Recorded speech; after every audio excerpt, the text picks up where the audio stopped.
अस्सलाम वालेकुम दोस्तों, कैसे हैं आप सब लोग। आज मैं आप लोगों के लिए बहुत ही ज़्यादा मज़ेदार क्रीमी डिलीशियस शीर खुरमा की रेसिपी शेयर करने जा रही हूँ। यकीन मानिए इतना मज़ेदार टेस्टी शीर खुरमा बन के रेडी होता है। आप इसे ईद पर बना सकते हैं, घर में कोई स्पेशल दावत हो तो आप इसको बना सकते हैं। जब भी कुछ अच्छा खाने का मन कर रहा है तो आप इसको बनाकर फ़ौरन रेडी कर सकते हैं। यकीन मानिए बहुत ही ज़्यादा मज़ेदार टेस्टी और क्रीमी ये शीर खुरमा बनता है। तो मेरी इस रेसिपी से आप लोगों ने ज़रूर ट्राई करना है। तो चलिए इस मज़ेदार से शीर खुरमा को बनाना स्टार्ट करते हैं। इसके लिए देखिए एक पैन में हमने 1 कप ड्राई मिल्क पाउडर लिया है और इसमें हमने 1 कप भी पानी शामिल किया है और इसको हम अच्छी तरह से मिक्स कर लेंगे।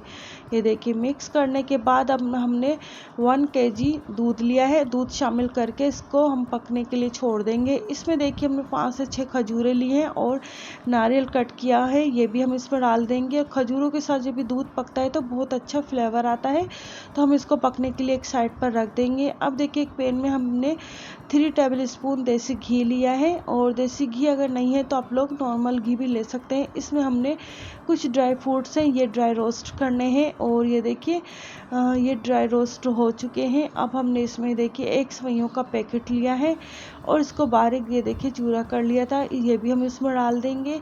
और सेवइयों के साथ ये देखिए ड्राई फ्रूट्स को हमने ड्राई रोस्ट करना है और देखिए कलर चेंज हो चुका है सेवइयों का और बस हम फ्लेम को ऑफ कर देंगे। अब ये देखिए दूध को पकते हुए तकरीबन 15 से 20 मिनट हो चुके हैं खजूरों के साथ। और ये देखिए सारी सेवइयाँ और ड्राई फ्रूट है हम इसमें डाल देंगे और बस हमने इसको पकने के लिए छोड़ देना है। ये देखिए अच्छी तरह से मिक्स करने के बाद अब हम इसको पकने के लिए छोड़ देंगे और बीच बीच में हम इसमें चम्मच चलाते रहेंगे। बस हमने इसको पकने के लिए छोड़ देना है ताकि जो ये एक्स्ट्रा दूध है ये भी ड्राई हो जाए और सेवइयाँ भी इसमें अच्छी तरह से पक जाए।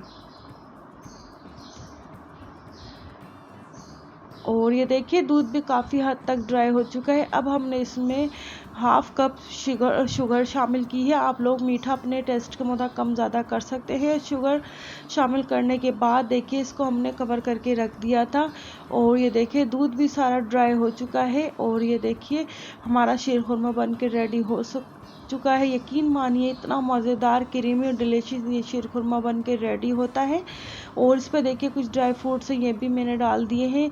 बहुत ही ज़्यादा मज़ेदार और क्रीमी ये शीर खुरमा बन के रेडी हो जाता है। तो आप लोगों ने ज़रूर ट्राई करना इस मज़ेदार से शीर खुरमे को और आप लोग ईद पर बनाएं। घर अगर आपका कुछ अच्छा मीठा खाने का दिल चाह रहा है तो आप इस शीर खुरमा को बना सकते हैं। यकीन मानिए बहुत ही ज़्यादा मज़ेदार टेस्टी बनता है। तो आप लोगों ने इस ईद पर मेरी रेसिपी से ज़रूर ट्राई करना है। यकीन मानिए मज़ा आ जाएगा, इतना मज़ेदार टेस्टी और क्रीमी शीर खुरमा बनता है। इसमें जो ड्राई मिल्क पाउडर शामिल किया है उससे इसका फ्लेवर बहुत ही ज़्यादा अच्छा आ जाता है। तो आप लोगों ने ज़रूर ट्राई करना है इस मज़ेदार सी शीर खुरमा को। आई होप आप लोगों को मेरी ये रेसिपी अच्छी लगी होगी। अगर आप लोगों को मेरी ये रेसिपी अच्छी लगी तो लाइक शेयर सब्सक्राइब ज़रूर कीजिएगा और फीडबैक में मुझे ज़रूर बताइएगा कि आप लोगों को मेरी ये रेसिपी कैसी लगी। तो नेक्स्ट वीडियो तक के लिए अल्लाह हाफिज़।